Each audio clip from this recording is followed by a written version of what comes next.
Eso es lo que vamos a estudiar esta semana. Cómo adquirir la paciencia, cómo aprender a ser pacientes. Vamos a la lección número 13, la última lección del trimestre. La próxima semana ya empezamos una nueva serie de estudios. Esta lección es para el 30 de marzo del año 2024. Y el título de la lección, Espera en el Señor. El primer subtítulo de la lección es el llamado a esperar. Y aquí veremos que el pueblo de Dios es un pueblo paciente. Necesita ser un pueblo paciente, porque la paciencia es una de las grandes virtudes de los aspectos que se puede observar en la vida de nuestro Señor Jesucristo. Leamos el Salmo 27, versículo 14. Dice así: aguarda a Jehová, o sea, espera. Sé paciente, aguarda a Jehová. ¿Y cómo? Esfuérzate y aliéntese tu corazón. Sí, espera a Jehová. Hay algunos pensamientos que necesitamos desarrollar en este versículo. Primero, espera en el Señor. Sé paciente, aguarda al Señor. ¿De qué manera? Esforzándote. ¿Cómo? No hay trabajo sin esfuerzo. El esfuerzo te lleva a trabajar. Quiere decir, la mejor manera de esperar es trabajando. De brazos cruzados, no. Sentado, no. Durmiendo, no. ¿Recuerdas que las vírgenes prudentes en la parábola que el Señor Jesucristo contó se pusieron a dormir en lugar de prepararse? Esperaban durmiendo. Cristo vino, ellas no estaban listas. 5 sí, 5 no. La mejor manera de esperar, de aguardar la venida del Señor Jesucristo es trabajando por Él, predicando el Evangelio. El siguiente texto que necesitamos leer es el Salmo 37, versículo 24 o 34. Dice así: espera en Jehová y guarda su camino. Espera, pero haciendo algo. En esta ocasión, guardando su camino. Espera en Jehová y guarda su camino. Y Él te exaltará para heredar la tierra. Cuando sean destruidos los pecadores, lo verás. Esperar. Sabes que el ser humano por naturaleza es impaciente, inmediatista. Quiere que todo salga ahora, la solución, la respuesta ahora. Por ejemplo, estamos enfermos y le pedimos: oh Dios mío, haz un milagro. Lo que quisiéramos es mañana ya estar en el campo de trabajo, pero no. Yo siempre digo que el mejor instrumento que Dios tiene para ayudarte a sobreponerte sobre la situación que estás viviendo se llama tiempo. Solo que el tiempo demora en pasar, porque está formado de segundos, minutos, horas, días, semanas, meses, a veces años. Solo que nosotros quisiéramos la respuesta inmediata, ahora ya, porque somos inmediatistas. Mira, tu novio te dejó hace un mes y tú piensas que ese dolor va a ser eterno. No lo va a ser. Hoy día duele, mañana va a doler menos, la próxima semana menos, el siguiente mes menos, y un día solo va a quedar una cicatriz. Y cuando tú ves una cicatriz no te pones a llorar, hasta ríes del momento en que tú pensabas que no ibas a sanar y sanaste. Y la vida es así. Por eso Dios en esta lección nos quiere enseñar a través de los salmos que necesitamos aprender a ser pacientes, a esperar, a aguardar. Y que la mejor manera de esperar es trabajar, ocuparte. Haz algo. Si estás viviendo por un momento de depresión, triste por algún motivo, y te acuestas a llorar todo el día, pues ahí el dolor nunca va a pasar. Si estás rumiando tu dolor día y noche, ahí no va a pasar. Entonces, ocupa tus pensamientos en cosas positivas. Repite salmos, lee salmos, canta salmos. Lee literatura que te ayuda a sobreponerte a las dificultades. En fin, confía en el Señor. Guarda el camino. ¿Qué camino? El camino de tu cabeza, de tu corazón. No dejes entrar más pensamientos que alimenten la tristeza, el dolor que estás guardando en tu corazón. Vamos a la segunda parte de este estudio. La paz de un niño destetado. Y aquí veremos que la paciencia y la humildad no aparecen de un momento para otro. En la primera parte vimos que es necesario que seamos pacientes, que aprendamos a ejercer la paciencia. Pero ahora veremos que la paciencia no es algo que se aprende de un día para otro, que lleva tiempo. Y aquí se menciona la figura de un niño destetado. Voy a leer el Salmo 131, 2 y 3. Mira lo que dice. En verdad que me he comportado y he acallado mi alma como un niño destetado de su madre. Como un niño destetado está mi alma. Espera, oh Israel, en Jehová desde ahora y para siempre. Yo creo que las madres van a entender lo que estoy diciendo, porque nosotros ya no nos acordamos siquiera del día en que fuimos destetados. Quien más sufre cuando un niño es destetado no es el niño, es la madre. Porque la madre ama al niño. Y sin embargo la madre sabe que llegó el momento de dejar de alimentarse del pecho materno y que ahora llegó el momento de crecer, porque no puede permanentemente depender del pecho de la mamá. Pero la mamá sufre porque la mamá es consciente. La mamá ve a su hijito llorando, mirándola, pero sabe que tiene que hacer eso para que el niño crezca y camine por sí solo. Con Dios sucede lo mismo. ¿Tú crees que cuando tú lloras y reclamas como un niño destetado y lloras y gimes porque estás sufriendo un momento de dolor, de dificultad que tú no entiendes, ¿tú crees que Dios está feliz? No. Él te mira con amor, pero sabe que tienes que llorar para aprender a ejercer la paciencia. ¿Y por qué? Porque esta es una manera de crecer. No vas a permanecer toda la vida en tu vida cristiana como un niño llorón. Tienes que aprender a caminar, a volar con tus propias alas. Y este es un proceso que demanda tiempo y es un proceso doloroso. Y tal vez tú estás viviendo en estos momentos esas circunstancias. Dios te ama, querido. Tú no lo ves tal vez con tus ojos físicos, pero Dios está ahí, hasta derramando una lágrima por ti, porque dice, hijito, yo quisiera ayudarte, pero es necesario que crezcas. Y la mejor ayuda que te estoy dando no es darte leche. La mejor ayuda que te estoy dando es ayudarte a que seas paciente, a que aprendas a esperar. Es la única manera en que tú vas a crecer. Bueno, ahora vamos a la tercera parte de este estudio bajo el subtítulo Trayendo sus gavillas. Y en esta parte vamos a ver que es necesario aprender a esperar trabajando, que es la única manera de crecer, de aprender a ser paciente, ocupando tu mente, tu corazón, tus sentimientos, tu cuerpo con algo. No acostado en la cama llorando y engolosinado en tus sufrimientos y dolores. Eso ya lo dijimos en la primera parte, pero lo vamos a repetir en esta parte. Vamos a leer el Salmo 126. Dice así: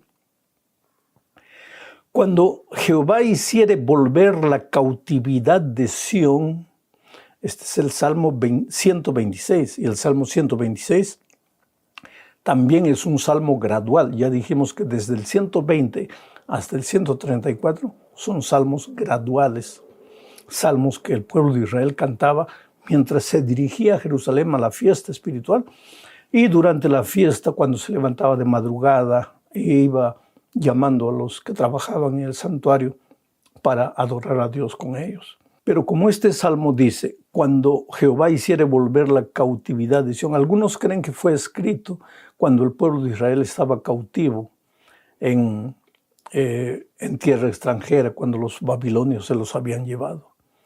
Pero mira lo que dice, cuando Jehová hiciere volver la cautividad de Sión, seremos como los que sueñan. Hay una cosa interesante. Aquí el pueblo de Dios está cautivo, todavía no ha regresado de la cautividad de Sión. Y sin embargo el pueblo de Dios sueña. ¿Eres capaz de soñar cuando tu empresa o tu pequeña empresa fracasó? Perdiste todo, estás lleno de deudas. ¿Eres capaz de soñar? Bueno, aprende el pueblo de Israel que estaba cautivo por causa de los errores que había cometido. Estaba cautivo en tierra extranjera y sin embargo no paraba de soñar. Leo de nuevo. Cuando Jehová hiciere volver la cautividad de Sión, seremos como los que sueñan. No pares de soñar. No dejes de soñar. Versículo 2. Entonces nuestra boca se llenará de risa y nuestra lengua de alabanza.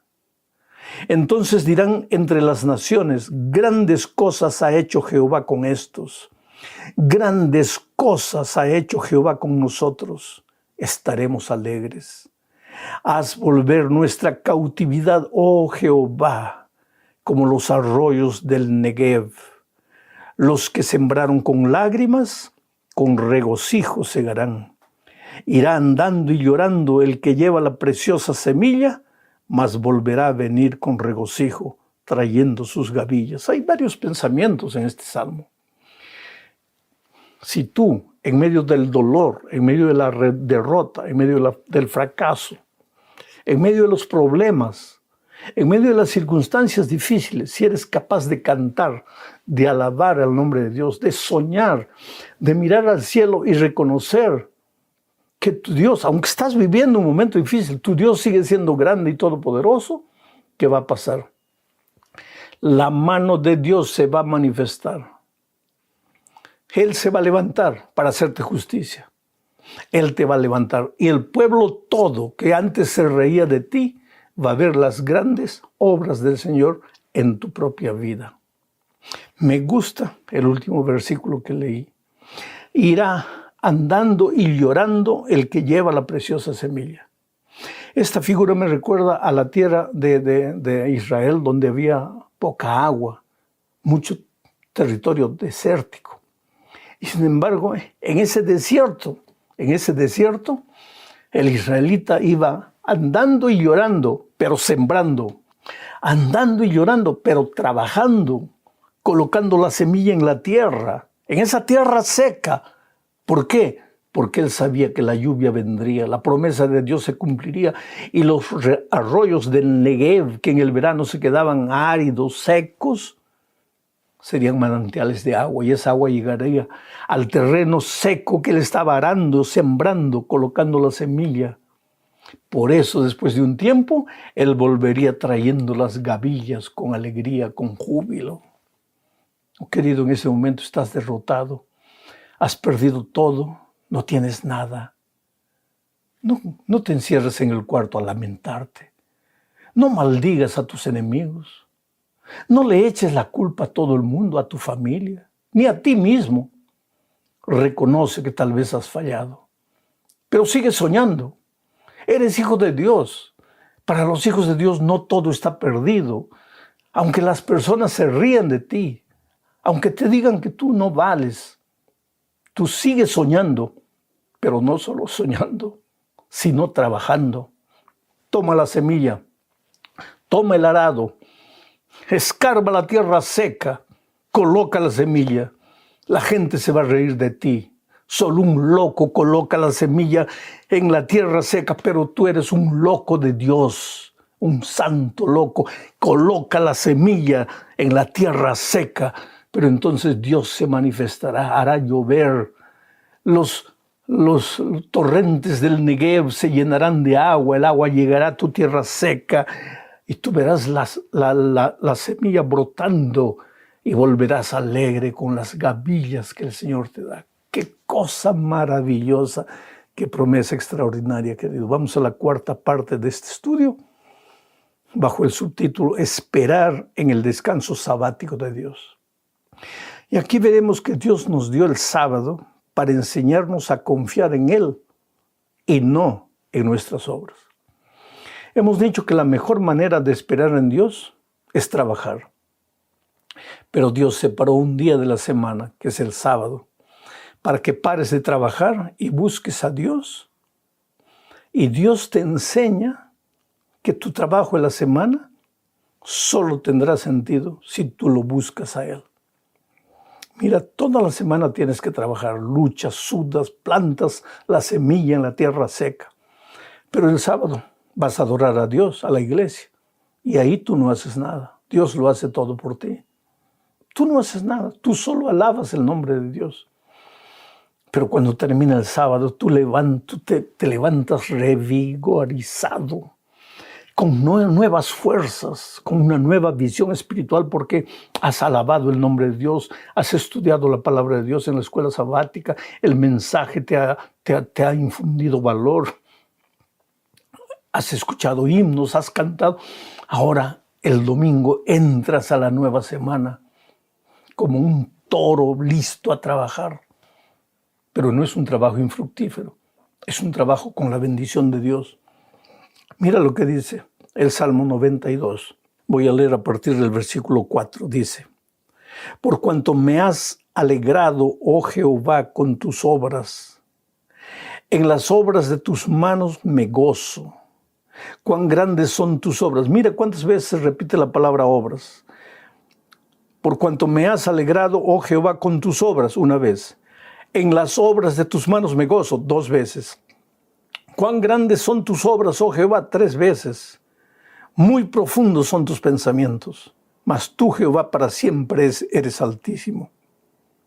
Porque he aquí tus enemigos, oh Jehová, porque he aquí perecerán tus enemigos, serán esparcidos todos los que hacen maldad.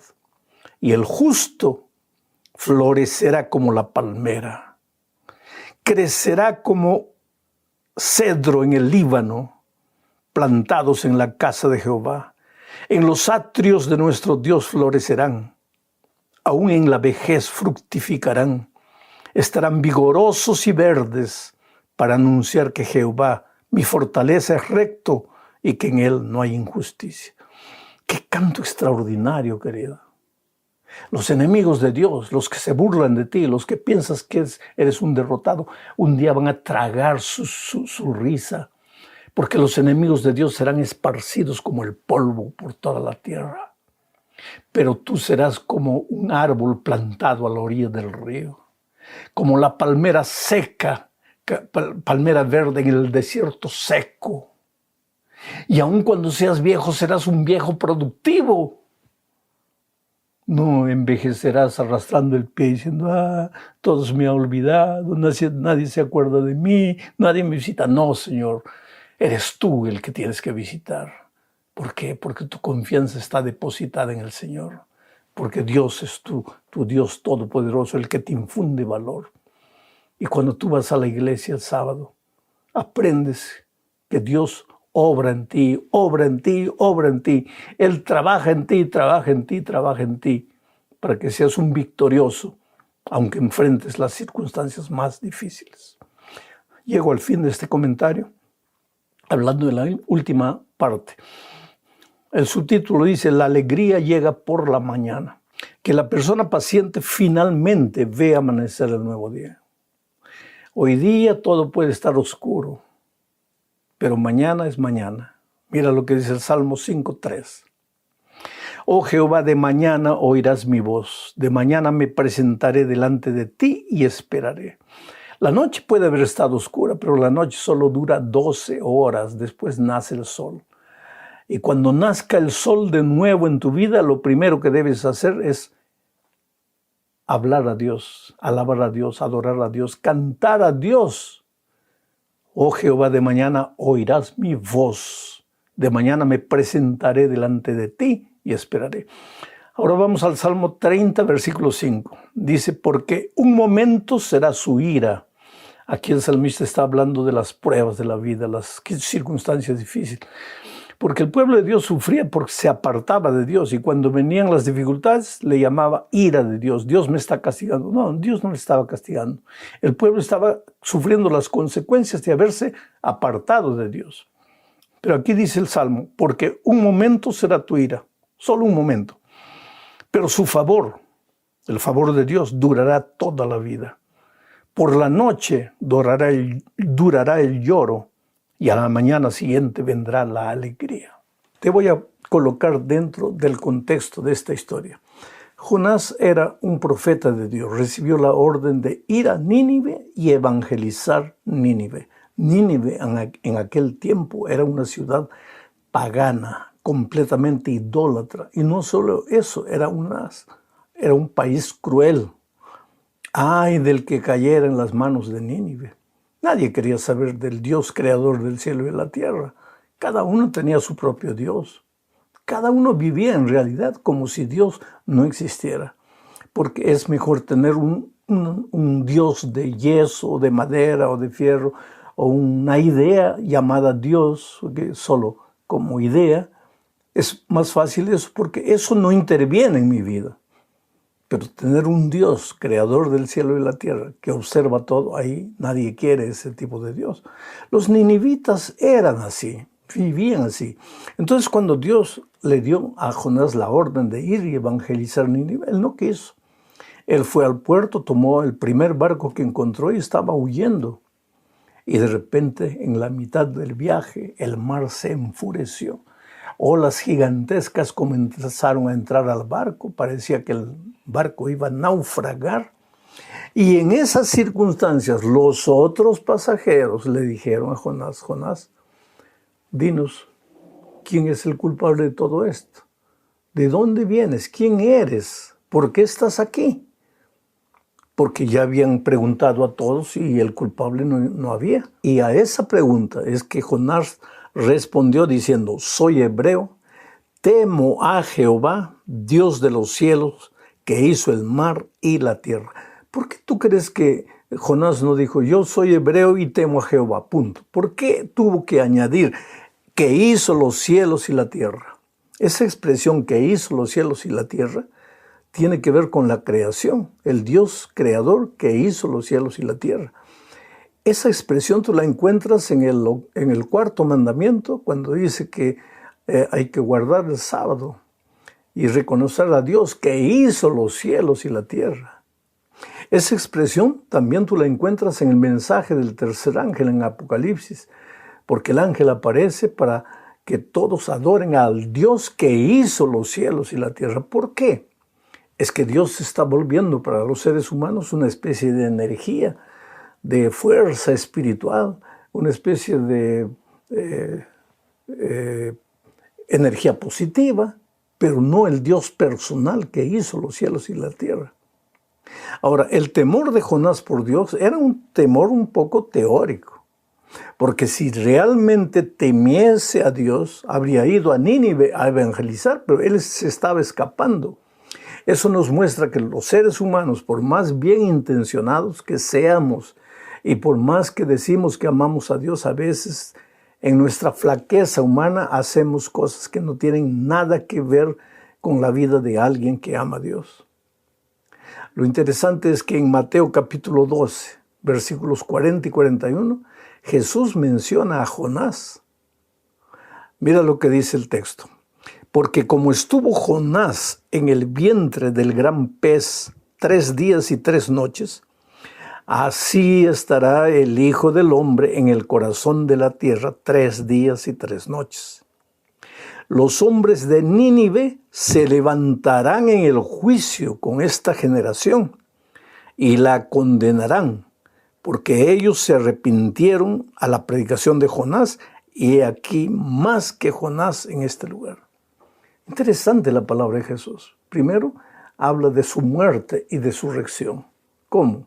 Dice, porque así como Jonás estuvo en el vientre del gran pez 3 días y 3 noches, es necesario que el Hijo del Hombre, refiriéndose a él, también esté en el seno de la tierra 3 días y 3 noches.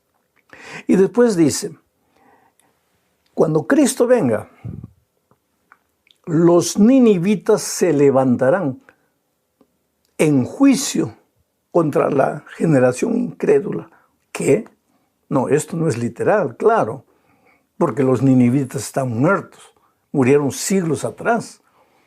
Pero ¿cómo se levantarán entonces para condenar a la generación presente? Ah, no, pues es el testimonio de los ninivitas. Y el propio Señor Jesús dice, porque ellos se arrepintieron delante de la predicación de Jonás.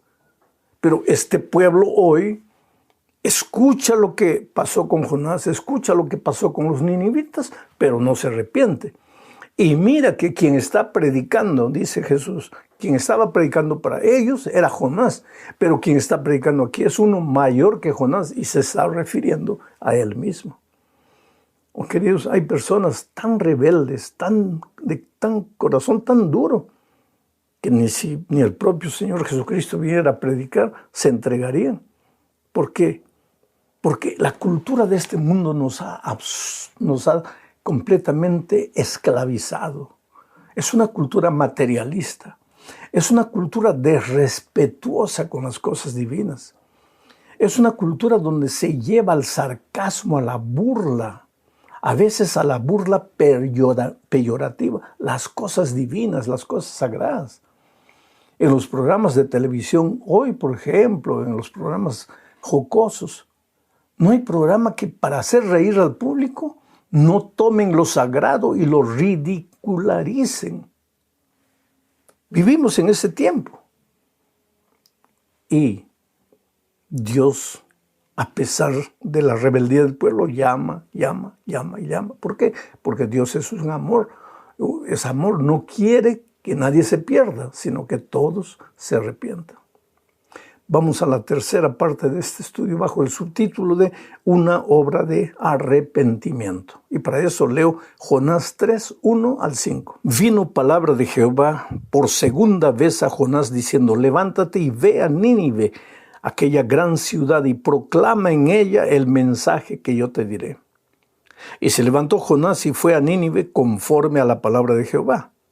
Y era Nínive ciudad grande en extremo, de 3 días de camino, y comenzó Jonás a entrar por la ciudad, camino de un día, y predicaba diciendo, de aquí a 40 días Nínive será destruida. Y los hombres de Nínive creyeron a Dios y proclamaron ayuno, y se vistieron de cilicio desde el mayor hasta el menor. ¡Qué campaña extraordinaria de evangelismo! Yo a veces dirijo campañas para muchas personas. Se entregan a Jesucristo y se bautizan en media, 8, 10% del público asistente. Pero en este caso, Jonás predicó un sermón. ¿Y en qué consistía su sermón? De aquí a 40 días Nínive será destruida. No hizo llamado, no hizo invitación, no se quedó con lágrimas en los ojos suplicando que los pecadores se entregasen a Jesús. Solamente de aquí a 40 días Nínive será destruida. Y resultado, 100% se entregó a Jesucristo. Todos se entregaron, desde el rey hasta el niño más insignificante. Todos se entregaron a Dios. ¡Qué campaña evangelística extraordinaria! Pero para eso, Jonás tuvo que pasar el incidente del mar. Tuvo que caer a las profundidades del océano. Tuvo que ser engullido por un gran pez. Y ahí en su desgracia, en su inoperancia, reconoció que de Dios viene la salvación. Se arrepintió y fue y cumplió con la misión. Hoy día nosotros tenemos una misión para predicar el Evangelio a esta cultura que no quiere saber nada de Dios. Y querido, hay muchos que como Nínive, tal vez no están huyendo, pero están de brazos cruzados. O tal vez se están escondiendo, porque el otro día, por ejemplo, yo encontré una persona que le gusta cantar y dice, no, pero yo canto. No, querido, no es solo cantar, no es solo predicar en la iglesia, es salir afuera y buscar a otras personas y traerlas al Señor Jesucristo. Y muchas veces nosotros estamos durmiendo, estamos escapándonos de la misión, no estamos haciendo lo que Dios nos ordena de ir y predicar el Evangelio a toda nación, tribu, lengua y pueblo.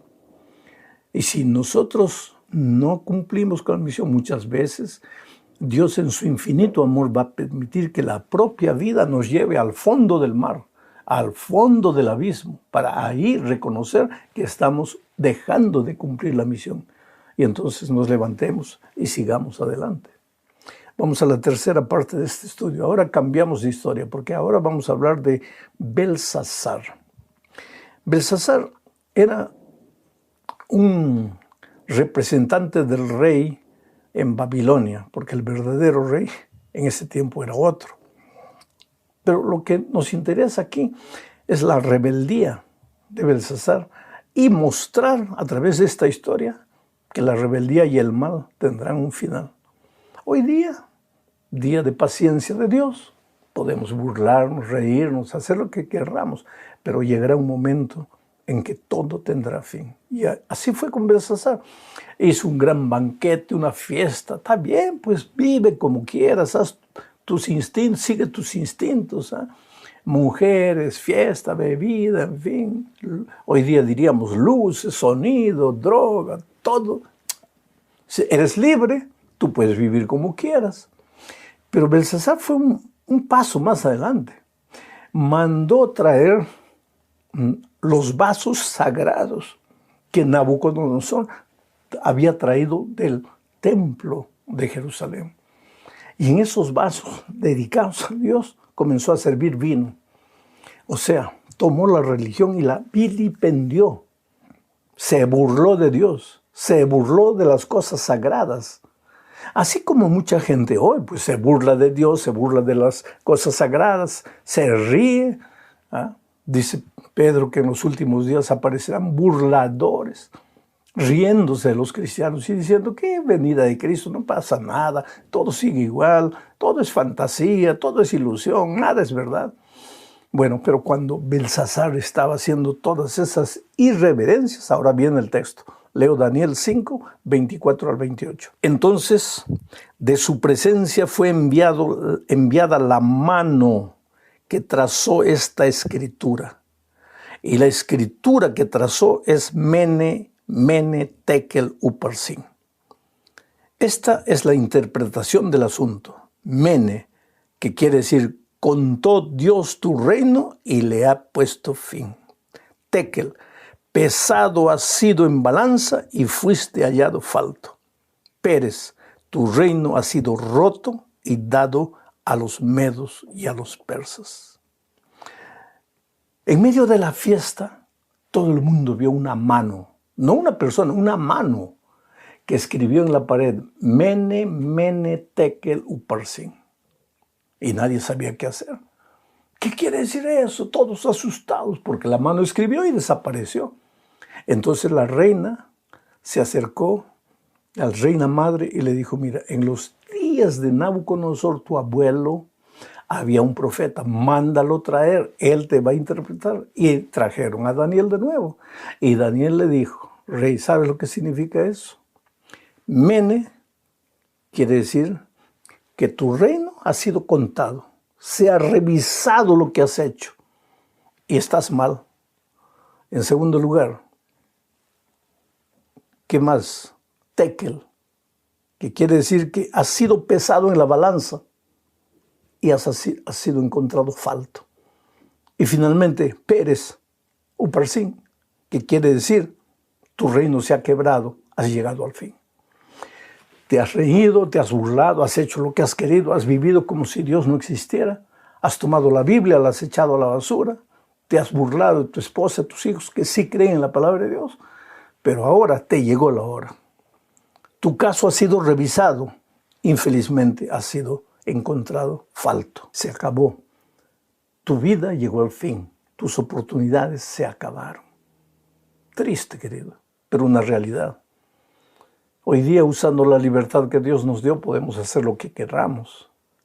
Pero tan cierto como tenemos libertad, es también cierto que un día las oportunidades se acabarán. El tiempo, las puertas de la gracia se cerrarán. Y hay de aquel que se encuentre del lado errado. Vamos a la cuarta parte del estudio, hablando de el secamiento del río Éufrates. ¿Qué pasó esa noche? Esa misma noche, leo Daniel 5, 30 y 31. Dice así. La misma noche, esa misma noche de la mano de la Escritura, de la revelación de Daniel, la misma noche fue muerto Belsasar, rey de los caldeos. Y Darío de Media tomó el reino siendo de 62 años. Interesante. Esa misma noche se le acabó la oportunidad a Belsasar. ¿Sabes cómo Babilonia fue derrotada? El río Éufrates. El río Éufrates atravesaba la ciudad, pasaba por en medio de la ciudad. El río Éufrates traía agua. Agua es vida. Donde hay agua, hay vida. ¿Por qué? ¿Quieres bañarte? ¿Quieres limpiarte? Agua. ¿Quieres generar energía hoy? Agua. ¿Quieres plantar la tierra para comer? Agua. El agua es todo. Y el río Éufrates traía agua. Pero ¿qué pasó? Esa noche el enemigo desvió el río Éufrates. Y el cauce del río quedó vacío como un túnel. Y por ahí entró el ejército enemigo y mató al rey. Ahora, lo interesante es que en Apocalipsis 16:12 dice lo siguiente. El sexto ángel derramó su copa sobre el gran río Éufrates y el agua de éste se secó para que estuviese preparado el camino a los reyes del oriente. ¿A qué se refiere esto? Porque cuando Juan escribió Apocalipsis, Babilonia ya no existía. Babilonia era regada por el río Éufrates. ¿Por dónde le venía la vida a Babilonia? Por las aguas del río Éufrates. ¿Quién es Babilonia en el Nuevo Testamento? Esto es interesante, porque el pueblo de Babilonia en el Antiguo Testamento perseguía a los hijos de Dios, los tenía cautivos. ¿Y de dónde venía la fuerza Babilonia? Una de las fuentes era el agua que entraba por el río Éufrates.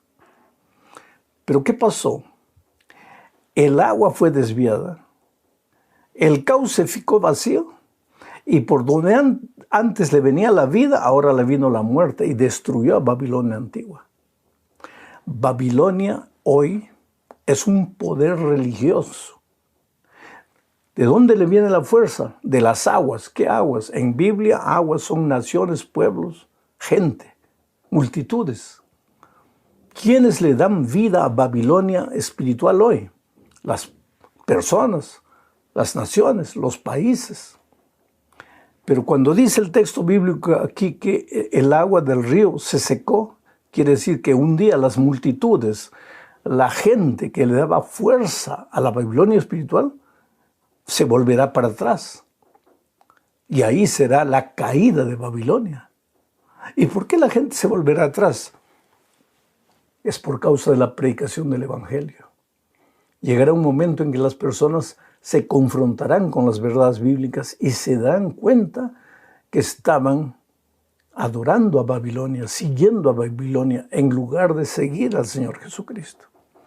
Llegamos al fin de este estudio hablando de Ciro el ungido. Ciro era un rey pagano, no conocía al Dios de Israel.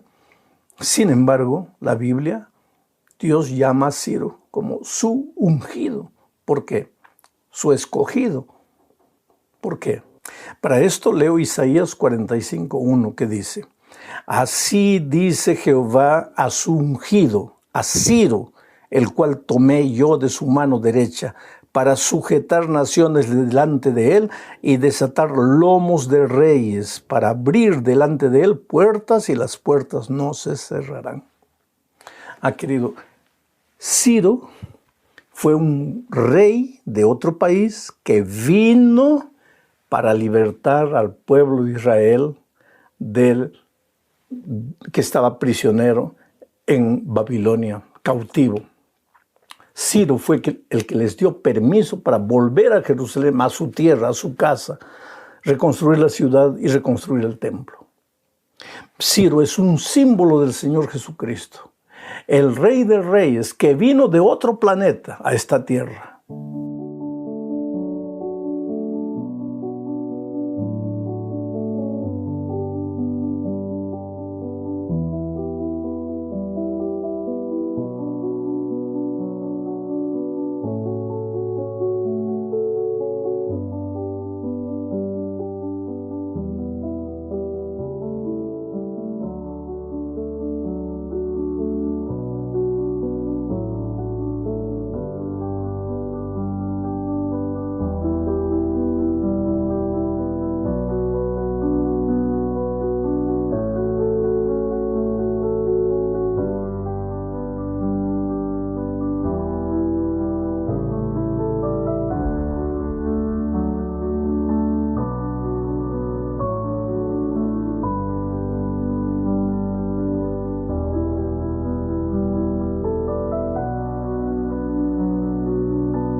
Cuando tú dices yo tengo fe, estás diciendo yo confío en Dios. La confianza en Dios. Pero para que tú puedas confiar en Dios, tienes que convivir con Dios. Porque tú no puedes confiar en alguien que no conoces. Y no puedes conocer a alguien con quien no convives. Ustedes no me conocen, pero mi hijo sí me conoce. Ustedes no me conocen, pero mi esposa sí me conoce. ¿Por qué? Porque ellos conviven conmigo. Ustedes no. Ustedes me ven una vez, pero eso no es conocer. No es porque me viste escuchar, predicar un sermón, ya conozco al pastor Bullón. Conoces mi cara, pero no conoces cómo reacciono yo delante de las dificultades, delante de los momentos difíciles. Pero los que conviven conmigo sí, porque para conocer a una persona hay que convivir. Entonces, para confiar en Dios tienes que convivir con Dios. Si no convives con Dios, no lo puedes conocer. Y si no lo conoces, no puedes confiar. Y si no confías, no tienes fe. Entonces, ¿qué fe te va a guardar para el día final? Porque Pedro en el texto de anoche decía, es la fe la que te va a guardar para el día de la salvación. Conocer a Jesús. ¿Cómo se convive con Jesús? Estudiando la Biblia todos los días, aunque no tengas ganas de estudiar la Biblia. ¿Por qué digo aunque no tengas ganas? Porque generalmente no te va a dar ganas de estudiar la Biblia. ¿Por qué? Porque tienes naturaleza pecaminosa. Y a la naturaleza pecaminosa, pues le gusta ir a la iglesia, cantar, emocionarse, escuchar un sermón y listo ya. Eso es lo que le gusta a la naturaleza pecaminosa. Pero eso no es convivir con Dios. Si tú quieres convivir con Dios, tienes que estudiar la Biblia todos los días, aunque no tengas ganas de estudiar.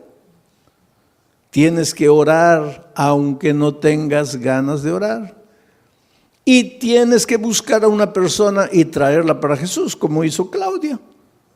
Conoció el Evangelio, fue y trajo a Jesús y ahora tiene la alegría de verlo bautizado. Eso es lo que tienes que hacer. Entonces tu fe, esa confianza en Dios te va a guardar para el día final. Pero entonces ahora entramos al texto de hoy. Para que sometida a prueba vuestra fe. ¿Qué cosa es vuestra fe? Vuestro conocimiento de Dios, vuestra confianza en Dios. Quiere decir que tu fe va a ser sometida a prueba. Y va a ser sometida a prueba mucho más preciosa que el oro. Esto es interesante. Los mineros agarran el oro y lo ponen a altas temperaturas de fuego. ¿Para qué? El oro es colocado a tan altas temperaturas de fuego que el oro se vuelve líquido, comienza a hervir el oro. De tanto calor comienza a hervir el oro. Y entonces le echan algunas mezclas químicas para que toda la escoria vaya saliendo. Y sale toda la escoria y se queda el oro puro. Y cuanto más fuego le ponen al oro, más puro se queda el oro. Por eso ustedes han escuchado hablar de oro 18 quilates, 22 quilates. Eso es pureza del oro. Y el oro más puro es el oro que ha sido más quemado. Ahora es interesante, porque si le colocamos fuego a este púlpito, el fuego lo quema. Pero si le colocamos fuego al oro, el fuego lo purifica al oro. Destruye al púlpito, pero purifica al oro. Ahora dice el texto bíblico de Pedro que el fuego es la prueba, son las pruebas de la vida. Dios manda, no voy a decir manda, Dios permite que las pruebas lleguen a tu vida. Estoy diciendo Dios permite, no Dios manda, Dios permite. Porque te voy a decir una cosa, y entiende bien esto. ¿Qué cosa es prueba?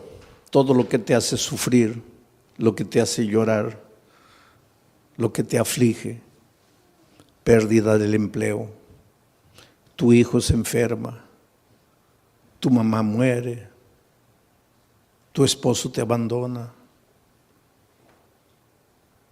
Aflicciones, pruebas, todo eso, por favor, nunca digas Dios me está mandando la prueba.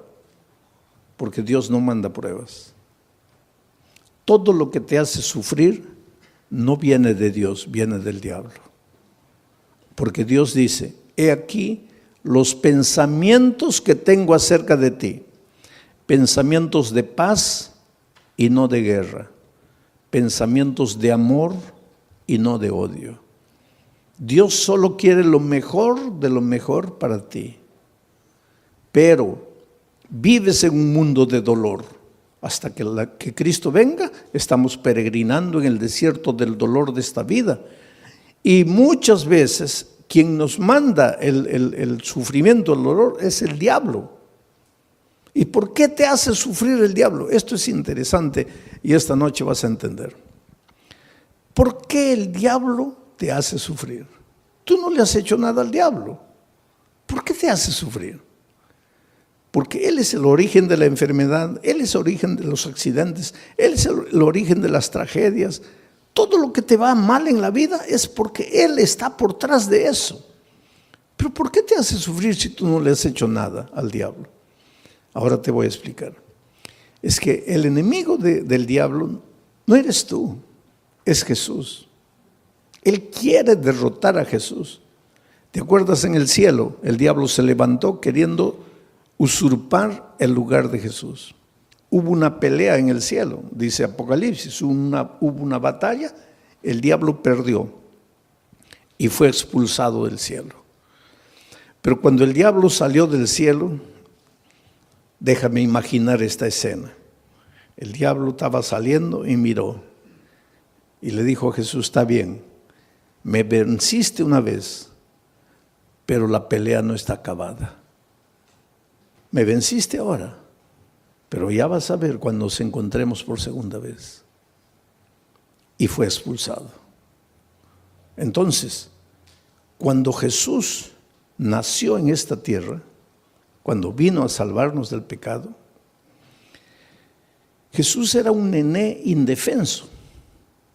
Y el diablo dijo, ahora sí, no lo pude derrotar en el cielo, pero ahora como un niño yo lo agarro y lo mato. Y miren lo que el diablo hizo. ¿Vino a matarlo personalmente? No, porque el diablo es cobarde. El diablo nunca muestra la cara. ¿Qué hizo el diablo para matar a Jesús? Se metió al corazón del rey Herodes. Firmó un decreto de muerte para mandar matar a todos los niños menores de 2 años. Y cuando Herodes firmó el decreto de muerte, ahí el diablo dijo, ahora sí, lo voy a matar. De esta no se salva.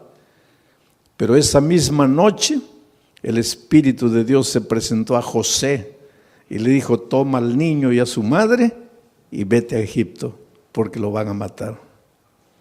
Y cuando José huyó para Egipto, el diablo se quedó mordiendo los labios de rabia y dijo, me venciste por segunda vez. Después, cuando Jesús comenzó su ministerio, antes de comenzar su ministerio, se fue al desierto a ayunar 40 días, ¿te acuerdas? 40 días sin comer, pues Jesús estaba debilitado, flaco. Ahí el diablo pensó, ahora lo agarro. No lo gané, no lo derroté en el cielo, no lo derroté cuando era niño, pero ahora lo agarro, está debilitado. 40 días sin comer, lo agarro. Y vino. ¿Y vino como diablo? No, porque el diablo nunca muestra la cara. Se disfrazó de ángel de luz. Y trató de engañarlo, pero no pudo, porque Jesús conocía la palabra de Dios. Y entonces derrotó al diablo por tercera vez. 3-0. Ya era casi goleada. Pero entonces el diablo esperó, dijo, la cuarta es la vencida. Y hubo una cuarta. Cuando el diablo se metió al corazón de los soldados, porque ya les dije, el diablo nunca muestra la cara, y los soldados prendieron a Jesús y lo llevaron al Calvario y lo clavaron. Y cuando Jesús murió, ahí sí el diablo dio una carcajada. Dijo, ahora sí lo vencí, lo acabé. Lo acabé. Al tercer día Jesús resucitó. Y al resucitar, ahí sí, es como si hubiera agarrado una estaca y lo hubiera clavado en el corazón del diablo. El diablo sabe que está perdido, está derrotado. El diablo no te puede hacer nada, querido. El diablo ya está perdido. El diablo ya con Cristo no puede. Entonces, como no puede con Cristo, se las agarra contigo. Es como si yo tuviera, vamos a decir, yo tuviera un hijito de 2 años. Pero tengo un vecino que quiere pelear conmigo. Viene, una bofetada, se va llorando el pobre. Pero es terco. Viene una segunda vez. Otra bofetada, se va llorando. Pero es terco, viene la tercera vez. Ahí ya ni levanto la mano, ya sale corriendo. Entonces llega a una conclusión mi vecino: no, con este no puedo, este fuerte. Entonces aprovecha que yo me vengo a Corpus Christi a predicar y agarra a mi hijito de 2 años a puntapiés y lo revuelca en la calle. Pues eso es lo que el diablo hace. Con Cristo no puede. Entonces él sabe que lo que más Jesús ama eres tú. Y ya que no puede con Cristo, se las agarra contigo y te hace sufrir y te hace perder el empleo y hace que tu hijito nazca enfermo y esto y aquello. En realidad el diablo no tiene nada contra ti. Él te hace sufrir porque sabe que haciéndote sufrir a ti, está haciendo sufrir al Señor Jesucristo. Pero ahora viene Pedro y dice así: pero es que los sufrimientos que te llegan a la vida no te pueden destruir, porque tú no eres madera, tú no eres plástico, tú eres oro. Y si el fuego de la prueba purifica el oro, mucho más el fuego del dolor, del sufrimiento, va a purificar tu fe. Quiere decir, cuando el dolor llegue a tu vida, tú lloras. Si tienes que llorar, llora. Pero no te separes de Jesús. Dile: Señor, yo no entiendo por qué estoy sufriendo. Y hay una cosa interesante.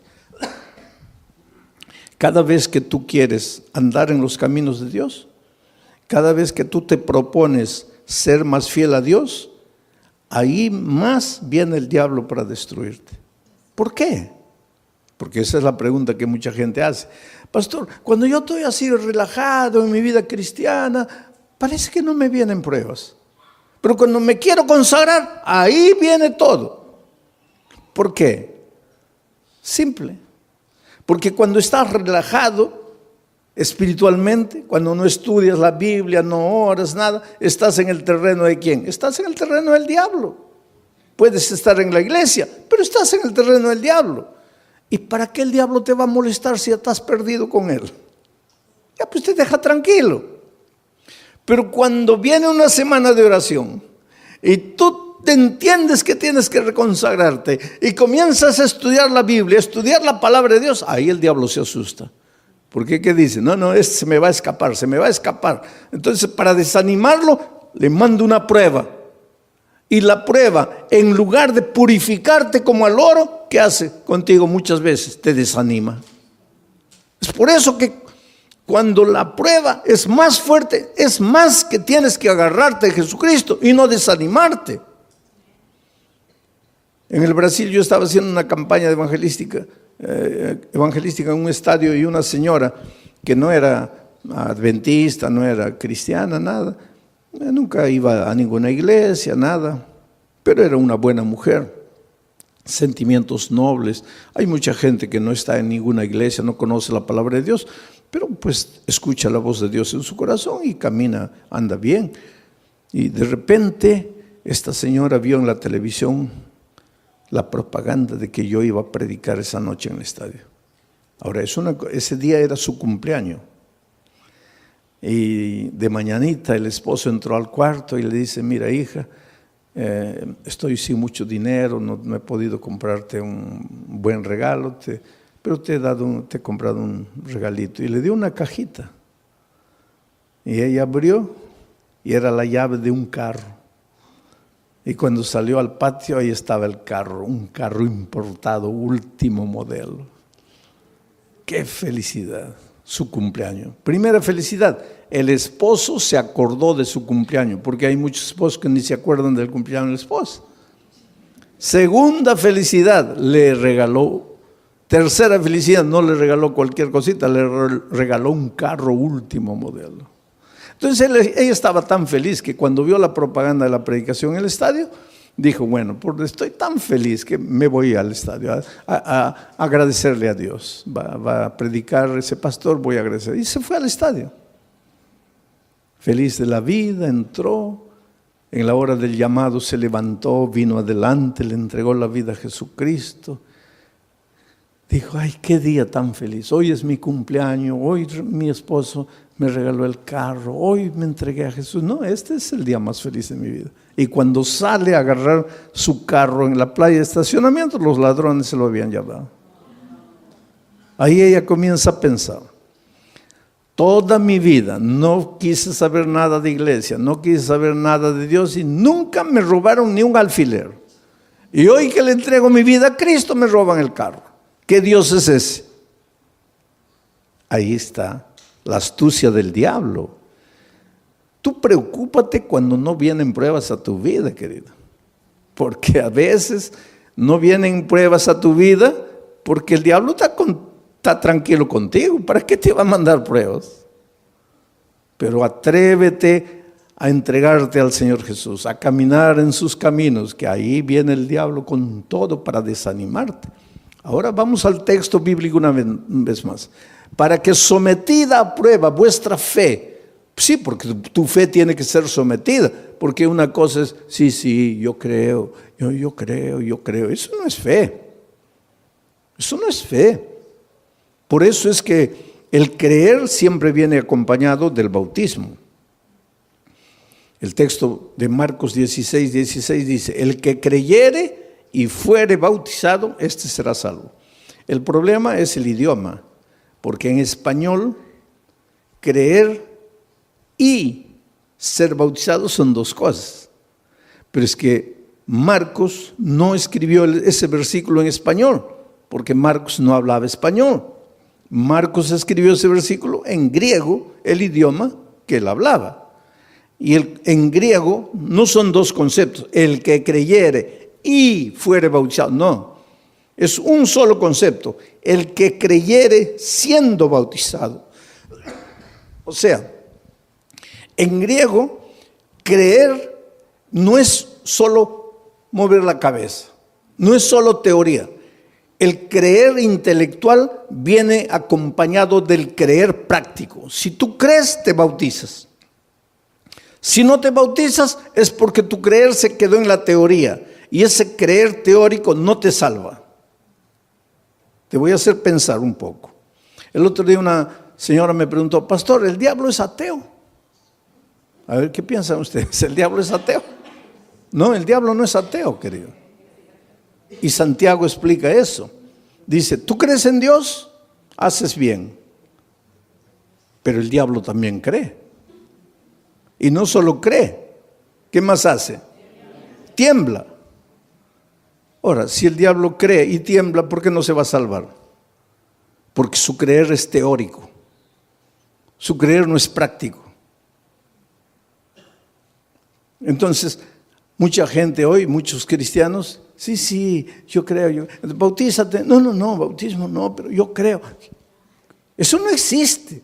Yo creo, pero no me bautizo. Eso no existe, porque el creer bíblico es creer siendo bautizado. Es decir, la teoría y la práctica van juntos. Y tu fe cuando es práctica, tiene que ser probada. Tiene que ser probada. Porque el sufrimiento es como el dolor. Si tú comienzas a levantar pesas, comienza a doler. Levantas 10, ya pesa. Y comienza a doler. Al día siguiente 15, duele. Al otro día 20, duele, pero después te agarran aquí, pura piedra. Así es la fe. Cuanto más te duele, cuanto más dolor viene, cuanto más sufrimiento, tu fe más fuerte, más fuerte, más fuerte. Es por eso que en medio del dolor tienes que agradecer a Dios, porque Él sabe. Él no te manda el dolor, pero Él aprovecha el dolor que el diablo te manda para fortalecer tu fe. Para que sometida a prueba vuestra fe, mucho más preciosa que el oro, el cual, aunque perecedero, se prueba con fuego. El oro que perece, que es de esta tierra, se prueba con fuego. Entonces, si el oro se prueba con fuego, la fe, que vale mucho más, ¿cómo no se va a probar con fuego? Claro que tiene que venir el fuego del dolor.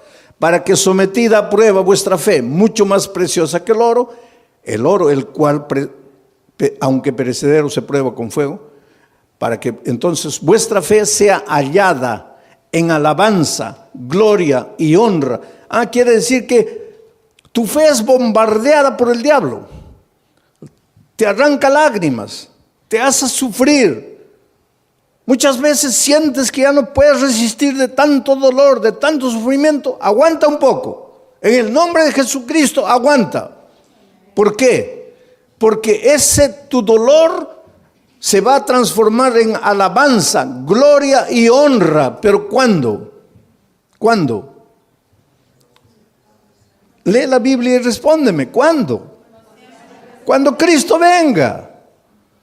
Ahora me vas a decir, pastor, pero cuando Cristo venga todavía, yo preferiría ahora. Pues eso es lo que mucha gente hace. Prefiere el ahora, cortito, y pierde la eternidad toda. Yo cuando era chico, íbamos a salir de vacaciones, las pocas, tal vez la única vacación que salí con mi padre, mis hermanos. Íbamos a viajar a un lugar donde no había dentista, no había nada. Y me comenzó a doler el diente. Y mi padre me dice, mira, antes de salir, vamos a arrancar el diente. Yo soy de aquellos tiempos en que dolía el diente, arrancaban. Hoy día no, eso es un crimen. El diente te duele, hay que restaurarlo. Pero yo soy de los tiempos, dolía, arranca. Había muchachitos de 20 años que ya no tenían un diente todo arrancado porque comenzaba a doler, arrancaban. ¿Cómo ha progresado la odontología también? Hoy día es un asesinato arrancar un diente. Pero pues mi padre me dice, oye, vamos a arrancar el diente, porque no, pero me va a doler. ¿Cuánto te va a doler? Te va a doler un día, pero vas a disfrutar de las vacaciones. No. Oye, vamos a ir a un lugar donde no hay dentista. Vamos a arrancar el diente. No, que no. Fuimos de vacaciones y el dolor aumentó y aumentó y aumentó. Se me arruinaron las vacaciones. Todo el mes llorando dolor. Y ahí mi padre me decía, ahí, yo no te dije, mejor sufre un día y disfrutas de 30 días de alegría. Ahora, tú preferiste el día de gozo y 30 días de sufrimiento. Entonces la vida cristiana es igualita, querido. En este mundo vas a encontrar dificultades, especialmente si quieres seguir a Jesucristo, porque el diablo es astuto. Tú tienes un buen empleo, pero ahora descubres que el sábado es el día santo del Señor y quieres guardar el sábado. Ya vienen los problemas. Pero hay una cosa, no te desanimes. El diablo te puede hacer sufrir un día, 2 días, 3 días, pero hay un tercer día. Cuando Cristo murió en la cruz del Calvario, el diablo dio la carcajada y dijo, ahora sí lo vencí, se acabó. Al siguiente día el diablo seguía dando la carcajada, lo vencí, lo maté. Al tercer día amaneció dando la carcajada y de repente la carcajada del diablo paró en seco, porque la tierra se abrió y Cristo resucitó. El diablo se puede reír de ti hoy, se puede reír de ti mañana, pero al tercer día va a tener que tragar la carcajada, porque Dios puede permitir que el diablo te haga sufrir un día, 2 días, 3 días, pero llega el momento en que Dios te va a devolver todo lo que el diablo te quitó. Así fue con Job. Le quitó la hacienda, le quitó los hijos, le quitó el dinero, le quitó todo, la esposa prácticamente, le quitó todo. Pero cuando llegó el momento, Dios le devolvió todo. Y se lo devolvió en doble, el doble de hacienda, el doble de dinero, el doble de camellos, el doble de ganado, el doble de hijos. Lo único que no le devolvió en doble fue la mujer. Pero todo lo demás le devolvió en doble. Dios es grande, querido. Cuando venga el dolor a tu vida, no te preocupes. ¿Por qué sufro? Dios me ha abandonado, Dios me ha dejado. No, querido, Dios no te ha dejado. Dios no te ha abandonado. Él tiene un plan para ti. ¿Y sabes por qué muchas veces permite que el dolor llegue a tu vida? Porque es la única manera de purificarte a ti mismo. A veces es en el dolor que aprendes a ser paciente. En el sufrimiento, en las lágrimas, aprendes a depender de Dios. Y esta vida cristiana es dependencia de Dios. Y esa disciplina de aprender a depender de Dios, muchas veces solo con el dolor. Vamos a seguir leyendo. El siguiente versículo. Versículo 8. A quien amáis, está hablando de quién, de Jesucristo, porque dice que vuestra fe va a ser recompensada con gloria, honra, alegría, cuando Jesús venga. Cuando Jesús venga, Jesús, a quien amáis sin haberle visto. En quien creyendo, aunque ahora no lo veáis, os alegráis con gozo inefable y glorioso. Mira, a quien amáis sin haberle visto. ¿Tú vives con Jesús hoy? Sí, pero no como los discípulos que pudieron verlo. Por eso Jesús le dijo a los discípulos: bienaventurados los ojos de ustedes que pueden ver lo que los profetas quisieron ver y no pudieron. Estaba hablando del mismo. Los profetas siguieron a Jesús solo por la fe. Nosotros hoy también lo seguimos solo por la fe. Pero los discípulos tuvieron un privilegio único. Ellos lo vieron físicamente. Pero aunque nosotros no podamos verlo físicamente, igual podemos verlo a través del estudio de la Biblia, de la oración y trayendo una persona para Cristo. Estamos conviviendo con Jesús. Pero aquí el asunto es, ¿quién escribe este? A quien amáis sin haberle visto. ¿Quién escribe este versículo? Pedro. ¿Y Pedro lo vio? ¿Y lo amó? ¿Y por qué lo traicionó? Ustedes se acuerdan que después de la traición Jesús ya había resucitado y los discípulos estaban en la playa. Y el pobre Pedro, cuando Jesús apareció en la playa, estaba mirando para otro lado, avergonzado. Ay, ¿qué me va a decir? Que lo he traicionado, porque después de la crucifixión ya no lo vio. Ahí se encontraron en la playa con Jesús resucitado. Y Jesús apareció y Pedro: ay, Señor, en algún momento me va a llamar aparte, me va a dar una bronca porque lo traicioné. Y efectivamente, en un momento, Pedro se acercó. Jesús se acercó y Pedro dijo: ahora viene la paliza. Y Jesús le hizo una pregunta: Pedro, ¿me amas? La última cosa que Pedro imaginaba era esa pregunta: ¿me amas? Sí, Señor. No, Pedro. No, ¿cómo sí, Señor? Te estoy preguntando si me amas. Sí, Señor. No, calma. ¿Por qué tanta prisa? No me has entendido. Te estoy preguntando si me amas. Y ahí él se dio cuenta de por qué Jesús le preguntaba eso. Y comenzó a llorar. Y dijo: Señor, yo sé, tú sabes todas las cosas. Tú no tienes ninguna razón para creer que yo te amo. Te he fallado. Pero me das la oportunidad de amarte. Y Jesús le dijo: claro que sí. Y todavía te voy a confiar una misión: predicar el Evangelio. Y algunos días después, Pedro se levanta para predicar un sermón y bautiza a 3,000 personas. La pregunta esta noche es: ¿tú quieres resistir en la prueba? Cuando el dolor venga, ¿no quieres traicionar al Maestro? Entonces la pregunta es, ¿tú amas al Señor Jesús? Porque Pedro después de haber pasado todo eso dice, a quien amáis sin haberla visto. ¿Por qué dice a quien amáis sin haberla visto? Porque él sí lo había visto. En quien creyendo, aunque ahora no le veáis, os alegráis con gozo inefable y glorioso. Lo que Pedro está diciendo es, tú aunque no lo veas físicamente, lo puedes amar. Y Pedro cuando se levantó, se arrepintió y le dijo a Jesús que lo amaba, dice la tradición, la Biblia no dice eso, pero la tradición dice que él fue crucificado. Y cuando lo iban a crucificar, él dijo, no soy digno de ser crucificado como mi maestro. Crucifíqueme de cabeza para abajo. Y lo crucificaron de cabeza para abajo. No hay prueba bíblica para decir eso, pero la tradición dice, sea como fuere, sabemos una cosa.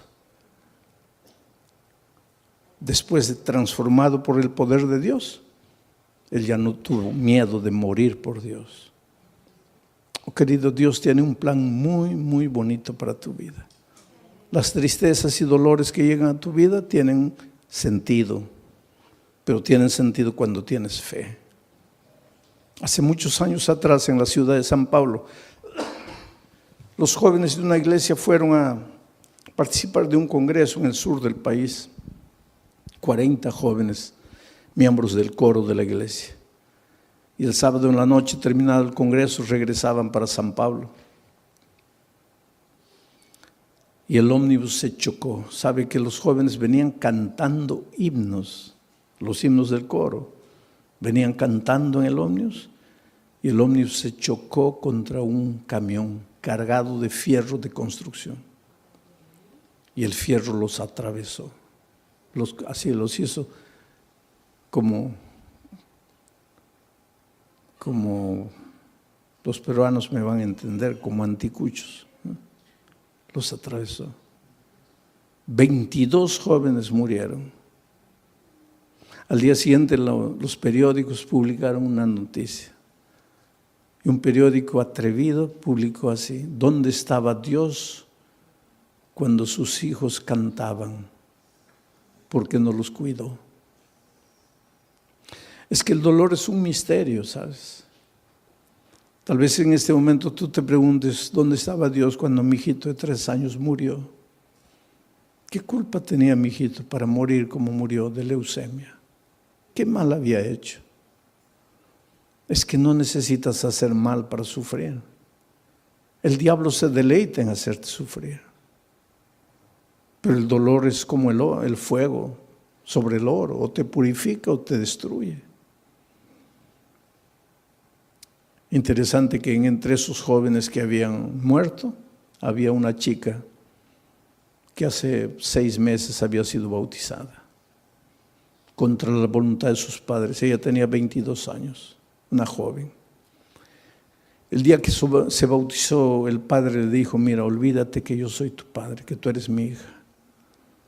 Lo peor que podría haberme sucedido en la vida es que tú traicionaras la fe de tus padres, de tus abuelos, de tus bisabuelos.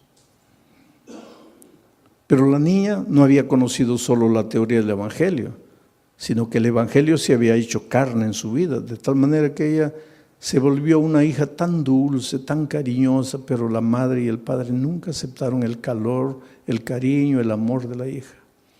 Aquel viernes de tarde en que se iban para el congreso, ella fue a despedirse del papá y le dijo: mira, papá, me estoy yendo a Curitiba con los jóvenes de la iglesia. Y él le dijo: ¿y qué me avisas a mí? Tú no haces lo que te da la gana, tú no te metiste a esa iglesia, tú no te bautizaste. ¿Y qué vienes a avisarme que te vas? Tú siempre haces lo que te da la gana, vete a donde quieras. Y ella le dijo: sí, papito, pero yo vine a darte un beso, me voy. Y cuando se acercó para besarlo, el padre retiró el rostro y dijo: no quiero nada de ti. Y en el camino de vuelta, la niña muere. ¿Sabes que los hijos de Dios también morimos en accidentes? Entonces, cuando te pasa un accidente, no digo: ¿dónde estaba Dios? Dios está en el mismo lugar.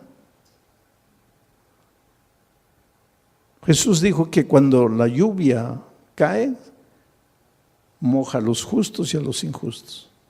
Y cuando el sol sale, alumbra a los justos y a los injustos. Estamos en un mundo de dolor. Ese padre hizo tanto escándalo en la iglesia, ¿sabes? El día del sepultamiento, 22 cajones estaban ahí. Y mientras sepultaban a los jóvenes